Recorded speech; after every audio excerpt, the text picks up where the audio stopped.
ഹരേ രാമ രാമ രാമ ഹരേ ഹരേ, ഹരേ കൃഷ്ണ കൃഷ്ണ കൃഷ്ണ ഹരേ ഹരേ, ഹരേ രാമ രാമ രാമ ഹരേ ഹരേ, ഹരേ കൃഷ്ണ കൃഷ്ണ കൃഷ്ണ ഹരേ ഹരേ. ബ്രഹ്മാദിയോഗി മുനി സേവിത സിദ്ധമന്ത്രം, ദാരിദ്ര്യ ദുഃഖ ഭവരോഗ വിനാശമന്ത്രം, സംസാര സാഗര സമുദ്ധരണൈകമന്ത്രം വന്ദേ മഹാഭയഹരം രഘുരാമമന്ത്രം.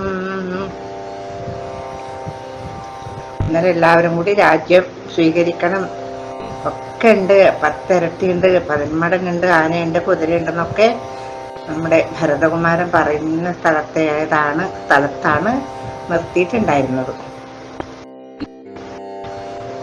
ഭരതനെ കണ്ടവരത്രയും പ്രശംസിക്കാതിരിക്കാൻ പറ്റൂല. എനിക്ക് തന്നെ ഞാൻ പറയാറില്ലേ, ആ ഭരതന്റെ കാര്യം ഓർക്കുമ്പോഴേ കണ്ണെന്ന് വെള്ളം വരും. പാരായണം ചെയ്യുമ്പോഴായാലും അതെ, അത്ര ഒരു ഭ്രാതൃസ്നേഹമുള്ളൊരു കുട്ടിയല്ലേ ഭരതൻ. എന്നിട്ട് അവിടുന്ന് നന്ദിഗ്രാമത്തിൽ നിന്ന് ഭരതാശ്രമത്തിൽ ചെന്നിട്ട് ആ മഹീതളത്തിൽ ഇറങ്ങി. ആദ്യം ഇവിടെ ഇറങ്ങിയത് അയോധ്യയിൽ, നന്ദിഗ്രാമത്തിലേക്ക് പോയി, വിമാനത്തിൽ തന്നെ പോയി.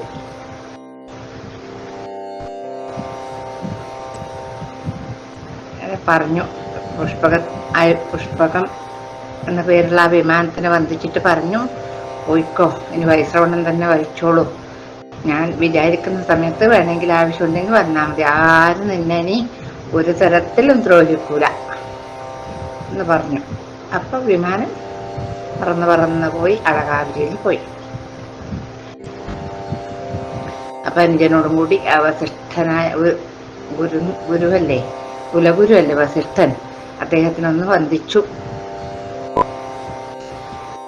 അദ്ദേഹം ആശീർവചനം കൊടുത്ത് ഇരിക്കാൻ പറഞ്ഞിരുന്നു. ഭദ്രാസനത്തിലിരുന്നു. ഭരതനും അതുപോലെ കൈകേയും വസിഷ്ഠനും വാമദേവാദി മഹാമുനിവർഗവും എല്ലാവരും, അതായത് ബ്രാഹ്മണന്മാര്, ഭൂമിദേവത്തമ്മന്മാരും അമാത്യരും എല്ലാരും കൂടി കൂട്ടപ്രാർത്ഥന പോലെ നടത്തി. ഭൂതലം രക്ഷിക്കണേ, രാജാവായിരിക്കണേ, ഞങ്ങളുടെ ഒക്കെ രക്ഷിക്കണേ എന്ന് പറഞ്ഞു. നേരെ പറഞ്ഞു, ബ്രഹ്മസ്വരൂപനാത്മാരാമനീശ്വരൻ, ജന്മനാശാദികളില്ലാത്ത മംഗലൻ, നിർമ്മലൻ നിത്യൻ നിരുപമൻ അദ്വയൻ, ധർമ്മമൻ നിഷ്കളൻ നിർഗുണൻ ഔവ്യയൻ, ചിന്മയൻ ജംഗമാന്തർഗതൻ, സന്മയൻ സത്യസ്വരൂപൻ, സനാതനൻ, തന്മഹാമായയാ സർവലോകങ്ങളും നിർമ്മിച്ചു രക്ഷിച്ചു സംഹരിക്കുന്നവൻ, ഇങ്ങനെ അങ്ങവ ചൊന്നതു കേട്ടളവിംഗിതജ്ഞൻ, മന്ദഹാസ പുരസ്സരം മനസേ ഖേദമുണ്ടാകരുതാർക്കുമേ, ഞാൻ അയോധ്യാധിപനായി വസിക്കാമല്ലോ, എങ്കിലതിനൊരുക്കിയിടുകെല്ലാമെന്നു പങ്കജലോചനാനുജ്ഞയാ സംഭ്രമാൽ, അശ്രുപൂർണാക്ഷനായ ശത്രുഘ്നനും തഥാ ശ്മശ്രുനികൃന്തകന്മാരെ വരുത്തിനാൻ, സംഭാരവും അഭിഷേകാർത്ഥമേ വരും സംഭരിച്ചിടിനാരാനന്ദചേതസാ. അപ്പൊ ഭഗവാൻ പറഞ്ഞു, എങ്ങനെയുള്ള ഭഗവാൻ? ജന്മനാശാദികളില്ലാത്ത ഭഗവാൻ. ഇവിടെ ഒരു മനുഷ്യരൂപം സ്വീകരിച്ചു എന്ന് മാത്രമേ ഉള്ളൂ.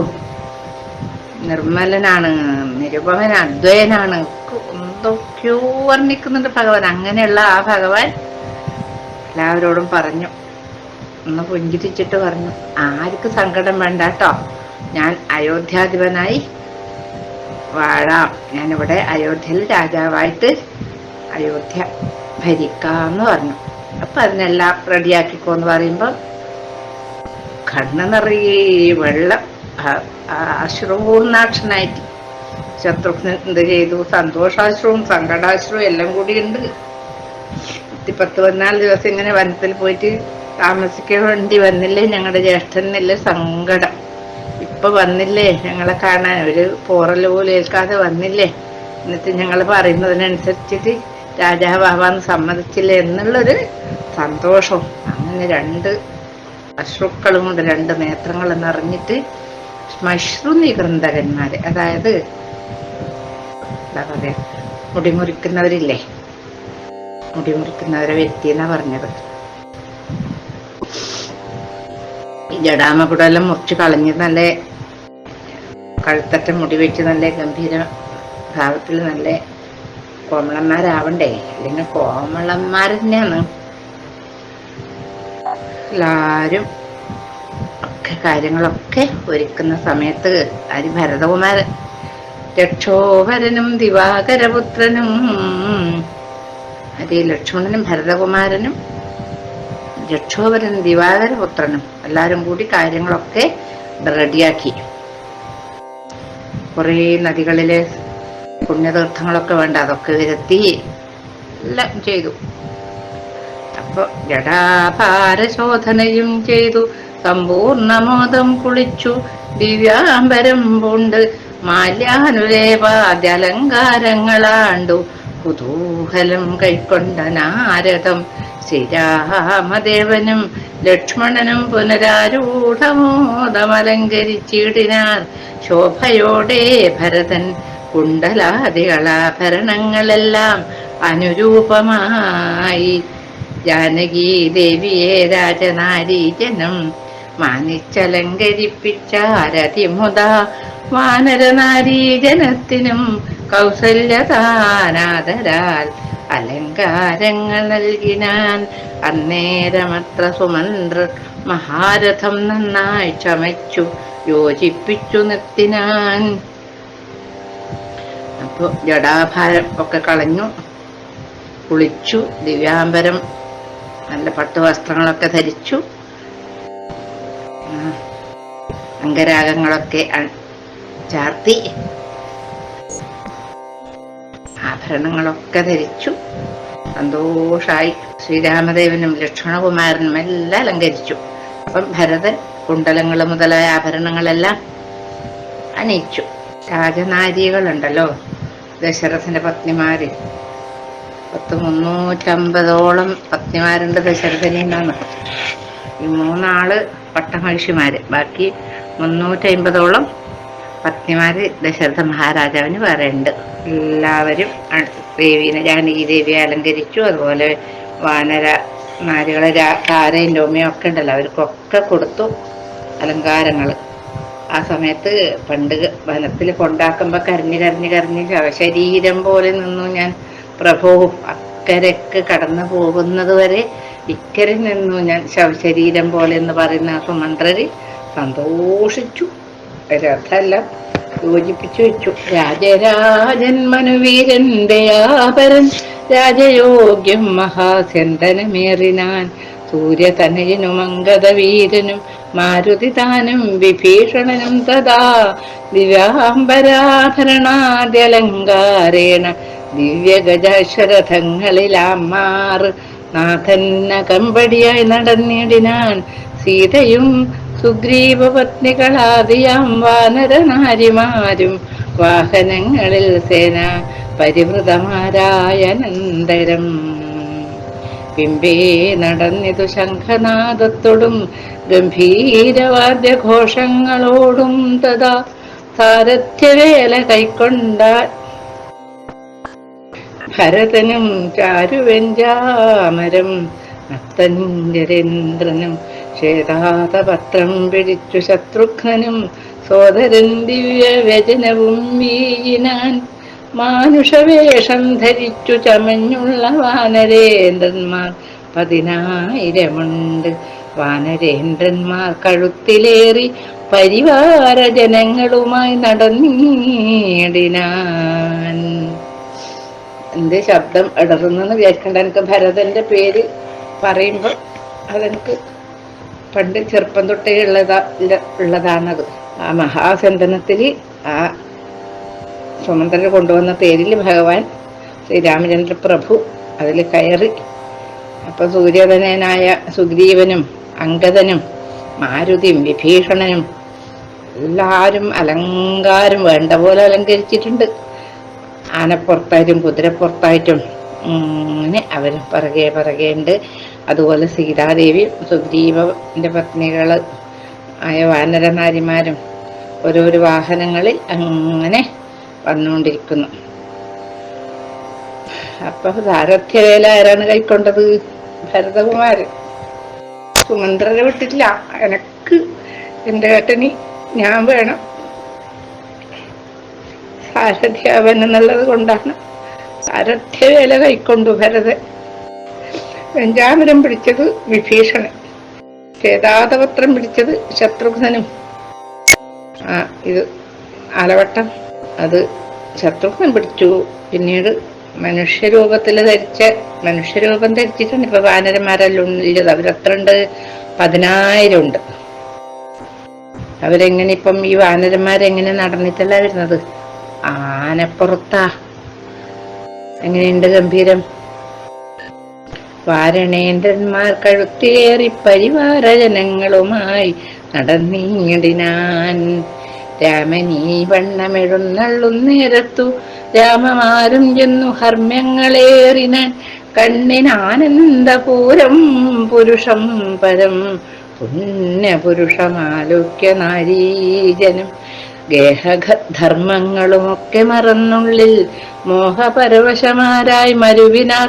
മന്ദമന്ദം ചെന്നു രാഘവൻ വാസവ മന്ദിര തുല്യമാം താതാലയം കണ്ടു. വന്ദിച്ചകമ്പുക്കു മാതാവു തൻ പദം വന്ദിച്ചു തന്നെ പിതൃപ്രിയമാരെയും പ്രീത്യാ. ഭരതകുമാരനോടന്നേരമാർത്ഥയാ ചൊന്നാൻ അവിളംബിതം ഭവാൻ. ഭാനുതനയനും നർത്തഞ്ജരേന്ദ്രനും വാനരനായകന്മാർക്കും യഥോചിതം സൗഖ്യേന വാഴ്വതിന്നോരോ ഗൃഹങ്ങളിലാക്കുക വേണം അവരെ വിനയേ. ഇങ്ങനെ ഗംഭീരമായൊരു ഘോഷയാത്രയായിട്ട് ഇങ്ങനെ വരുന്ന സമയത്ത് സ്ത്രീകളെല്ലാം, സുന്ദരിമാരായ സ്ത്രീകളൊക്കെ കെട്ടിടത്തിന്റെ മേലെ കയറി നിന്നിട്ട് ഇങ്ങനെ നോക്കുന്നു. എത്ര കൊല്ലായി കാണാതെ ആഗ്രഹിച്ച് നാളെ പുലർകാലം ഉണ്ട് നമ്മുടെ രാമകുമാരന് അഭിഷേകം എന്ന് വിചാരിച്ചിട്ട് ഉറങ്ങാതിരുന്ന ഒരു 14 വർഷം മുമ്പത്തേക്ക് അവര് പോയി. എല്ലാം മറന്നിട്ട് ഇവിടെ മോഹം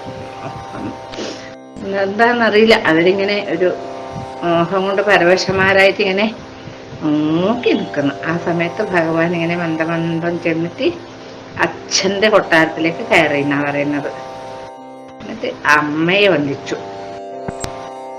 അമ്മയെ വന്ദിക്കൽ ആദ്യം വന്നറിഞ്ഞപാട് ഉണ്ടായിരുന്നു, ഇപ്പോഴും വീണ്ടും അമ്മയെ വന്ദിച്ചു.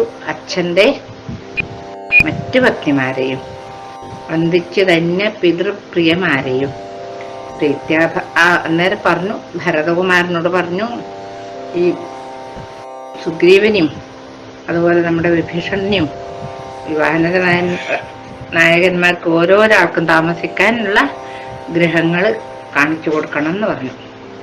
എന്നതു കേട്ടതു ചെയ്താൻ ഭരതനും ചെന്നവരോരോ ഗൃഹങ്ങളിൽ മേവിനാർ. സുഗ്രീവനോടു പറഞ്ഞു ഭരതനും, അഗ്രജനിപ്പോൾ അഭിഷേക കർമ്മവും മംഗലമാറു നീ കഴിച്ചിടണമംഗതനാദികളോടും യഥാവിധി. 4 സമുദ്രത്തിലും ചെന്നു തീർത്ഥവും കാലേ വരുത്തുക മുമ്പിനാൽ വേണ്ടതും. എങ്കിലോ ജാമ്പവാനും അരുൾപുത്രനും അംഗതൻ താനും സുഷേണനും വൈകാതെ സ്വർണ്ണ കലശങ്ങൾ തന്നെ മലയജപർണേന വായ്ക്കെട്ടി വാരിയും പൂരിച്ചു കൊണ്ടുവരികെന്നയച്ചോരളവർ കൊണ്ടുവന്നിടിനാർ. അങ്ങനെ സത്വരം. അപ്പൊ സുഗ്രീവനോട് പറഞ്ഞു ഭരതകുമാരൻ, അങ്ങയുടെ സഹായം കൊണ്ടല്ലേ എന്റെ ഏട്ടൻ രാക്ഷസന്മാരെയൊക്കെ കൊന്നിട്ട് തിരിച്ചു വന്നത്. എന്റെ ഭാഗ്യം, വേറൊന്നും ഞാൻ ഈ അവസരത്തിൽ പറയുന്നില്ല. അതുകൊണ്ട് അങ്ങ് തന്നെ ഏട്ടൻ അഭിഷേകം കഴിക്കണം. 4 സമുദ്രത്തിലും പോയിട്ട് 4 സമുദ്രത്തിലെ തീർത്ഥവും കൊണ്ടുവരണം. ഇന്ന് ജാമ്പവാനും നമ്മുടെ ഹനുമാൻ സ്വാമി അംഗദനും സുഷേണനും ഒക്കെ പോയി സ്വർണ്ണ കലശത്തിൽ അവിടുത്തെ പുണ്യതീർത്ഥങ്ങൾ സ്വീകരിച്ച് വായ്പൊതി കെട്ടി കൊണ്ടുവരണം എന്ന് പറഞ്ഞു. അങ്ങനെ കൊണ്ടുവന്നവര് പുണ്യനദീജലം പുഷ്കരമാതിയാമന്യ തീർത്ഥങ്ങളിലുള്ള സലിലവും ഒക്കെ വരുത്തി മറ്റുള്ള പദാർത്ഥങ്ങൾ മർക്കടവൃന്ദം വരുത്തിനാർ തൽക്ഷണേ. ശത്രുഘ്നും അമാത്യൗഘവുമായി മറ്റു ശുദ്ധ പദാർത്ഥങ്ങൾ സംഭരിച്ചിടിനാർ. രത്നസിംഹാസനേ രാമനെയും ചേർത്തു പത്നിയെയും വാമഭാഗേ വിനിവേശ. വാമദേവൻ മുനിജാബാലി ഗൗതമൻ വാൽമീകി എന്നിവരോടും വസിഷ്ഠനാം ദേശികൻ ബ്രാഹ്മണ ശ്രേഷ്ഠരോടും കൂടി ദാശരഥിക്കഭിഷേകവും ചെയ്തിതു. അവര് എല്ലാ തീർത്ഥങ്ങളൊക്കെ കൊണ്ടുവന്നു. പിന്നെ ആകാശഗംഗ അത് വേറെ കൊണ്ടുവന്ന സമയത്ത് രത്നസിംഹാസനത്തിൽ ഭഗവാനെ ഇരുത്തി, ഇടത് ഭാഗത്ത് സീതാദേവിനെ ഇരുത്തി. വാമദേവൻ പണ്ട് പറഞ്ഞില്ലേ, രാമനെ ചിന്തിച്ചു ദുഃഖിയായി കാരുമീന്ന്. ഈ പൗരജനങ്ങൾക്കൊക്കെ ഒരു സാന്ത്വനം കൊടുത്തൊരു മഹർഷി ഉണ്ടായിരുന്നു വാമദേവൻ, അദ്ദേഹം. പിന്നെ ജാബാലി, അതുപോലെ ഗൗതമൻ, വാൽമീകി, എല്ലാവരെയും കൊണ്ട് വസിഷ്ഠ മഹർഷി, കുലഗുരുവായ വസിഷ്ഠൻ ബ്രാഹ്മണ ശ്രേഷ്ഠന്മാരോടും കൂടിയിട്ട് ദാശരഥിക്ക് അഭിഷേകം ചെയ്തു. ശ്രീരാമചന്ദ്ര പ്രഭുവിനെ പ്രഭുവാക്കി, മഹാരാജാവാക്കി. പൊന്നിൻ കലശങ്ങളായിരത്തെട്ടുമങ്ങഞ്ഞൂന ശോഭം ജപിച്ചാർ മറകളും നക്തഞ്ജരേന്ദ്രനും വാനരവീരനും രത്നദണ്ഡം പൂണ്ട ചാമരം വീഴിനാൻ.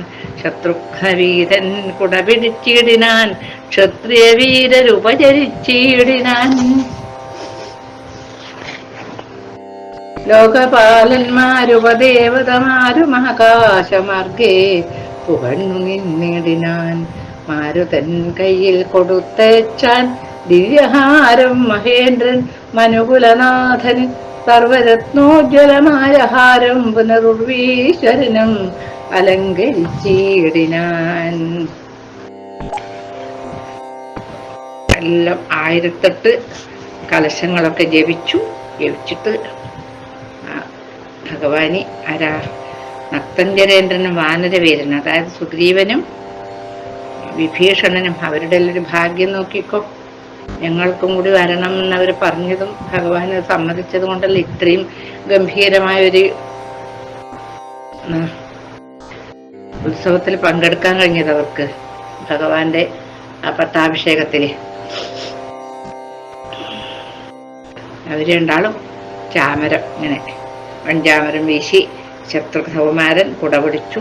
ക്ഷത്രിയവീരന്മാരൊക്കെ ഉപചാരങ്ങൾ പറഞ്ഞു. അതുപോലെ ലോകപാലന്മാരും ഉപദേവതമാരും ഒക്കെ ആകാശമാർഗത്തിൽ നിന്ന് ഇങ്ങനെ സ്തുതിക്കാൻ തുടങ്ങി ഭഗവാന്. ആ സമയത്ത് വായുദേവന്റെ കയ്യില് ദേവേന്ദ്രന് ഒരു രത്നഹാരം കൊടുത്തയച്ചു. അത് ഭഗവാൻ സ്വീകരിച്ചു, ഭഗവാന്റെ തിരുമാറിലണിഞ്ഞു. ദേവഗന്ധർവേക്ഷാപ്സരോ വൃന്ദവും ദേവദേവേശ്വരനെ ഭജിച്ചിടിനാൻ. പൂർണ്ണഭക്ത്യാ പുഷ്പവൃഷ്ടിയും ചെയ്തു കാരുണ്യനിധിയെ ഭജിച്ചിതെല്ലാവരും. എല്ലാവരും ഭഗവാനെ സ്തുതിക്കാൻ തുടങ്ങി, ഭജിക്കാൻ തുടങ്ങി. എന്തൊക്കെയാ പറയുന്നത് നമുക്ക് നോക്കാം. സിഗ്ധദുർവാദള ശ്യാമളം കോമളം പത്മപത്രേക്ഷണം സൂര്യകോടിപ്രഭം ഹാരകിരീട വിരാജിതം രാഘവം മഹാരസമാനലാവണ്യം മനോഹരം പീതാംബര പരിശോഭിതം ഭൂധരം സീതയാ വാമാംഗ സംസ്ഥയാ രാജിതം രാജരാജേന്ദ്രം രഘുകുലനായകം രാജീവ ബാന്ധവ വംശ സമുദ്ഭവം രാവണനാശനം രാമം ദയാപരം സേവകാഭിഷ്ടതം സേവ്യമനാമയം ഭക്തി കൈക്കൊണ്ടു മാദേവിയോടും വന്നു ഭർഗനും അപ്പോൾ സ്തുതിച്ചു തുടങ്ങിനാൻ. എല്ലാവരും ദേവന്മാരും ഗന്ധർവന്മാരും ഒക്കെ പുഷ്പവൃഷ്ടി ചെയ്തിങ്ങനെ സ്തുതിക്കാൻ തുടങ്ങി. തിഗ്ന ദുർവാദള ശ്യാമളം, ഇങ്ങനെ കറുക പുല്ലിന്റെ ആ തിരിയില്ലേ, അതുപോലുള്ള കളർ ഭഗവാൻ. ദുർവാദളം എന്ന് പറഞ്ഞാൽ കറുക, നല്ല മഞ്ഞ് കൊണ്ട് നിൽക്കുന്നൊരു കറുകപ്പുല്ലിന്റെ ഒരു ഭംഗിയുണ്ടല്ലോ, അതുപോലെ ഉള്ള നിറത്തോടു കൂടിയ കോമളനായ പത്മപത്രേക്ഷണനായ ആ ചെന്താമരക്കണ്ണനായ സൂര്യകോടി, ഒരു സൂര്യനല്ല കോടി സൂര്യന്മാരുടെ പ്രഭയുള്ള ഭഗവാനെ ഹാര കിരീട വിരാജിതം, അങ്ങനെ ആഭരണങ്ങളും കിരീടമൊക്കെ ധരിച്ചിട്ടുള്ള ആ രാഘവന എങ്ങനെയുണ്ട്? മാരസമാന ലാവണ്യം മനോഹരം. കാമദേവന് നാണം വരുത്തുന്നതായ ആ സൗന്ദര്യം.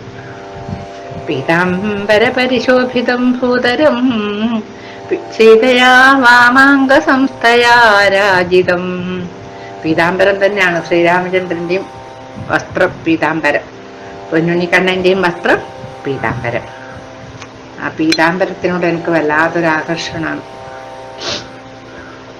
ആ പീതാംബരമൊക്കെ ധരിച്ച് സീതയുടെ ഇടത് ഭാഗത്തിരുത്തി രാജരാജേന്ദ്രം രഘുകുലനായകം രാജീവബാന്ധവ വംശസമുദ്ഭവം.